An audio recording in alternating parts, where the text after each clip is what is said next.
Emily was only 9 when her parents moved into the old countryside house. It stood on the edge of a forgotten village, where mist clung to the trees and the wind carried whispers that seemed too deliberate to be natural. The villagers had warned her parents that house should remain locked. It remembers things. But Emily's parents, practical people, ignored the superstitions. From the first night, Emily sensed something wrong. The house breathed in silence, as though it waited for her. At dusk, she found a small wooden box under the attic floorboard. Inside lay a dull, pale porcelain face, glass eyes that gleamed in the dim light, and a cracked smile that looked too close to human. Emily took the doll to her room. The moment she touched it, she felt a shiver crawl up her spine, as if cold fingers brushed her neck. She told herself it was nothing. But that night, when the clock struck 3, she woke to the sound of giggling, faint, high-pitched, and coming from the doll.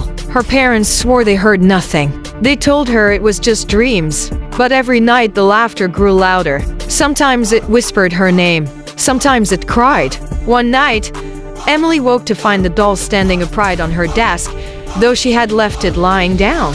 Its head turned slightly, glass eyes fixed on her. She screamed, but her parents, rushing into the room, saw only a doll in its place. The days passed, and the doll followed her. If she hid it in the attic, it reappeared on her bed. If she locked it in a box, she'd find it sitting at the table during breakfast. The villagers stopped speaking to Emily's family. Some crossed themselves when she walked by, muttering, "The cursed child has chosen her." Then came the whispers. Emily began hearing voices not just from the doll, but from the walls, the windows, the shadows at the end of the hall.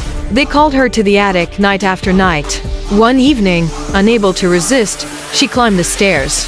The attic was colder than ice. The doll sat in the middle of the floor, surrounded by small footprints in the dust, though Emily was barefoot, and the prints were too tiny, too many.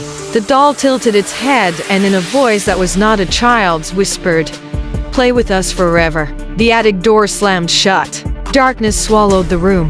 Her parents hammered at the locked door, screaming her name, but all Emily could hear was the laughter, hundreds of children laughing from inside the shadows. When the door finally broke open, Emily was gone.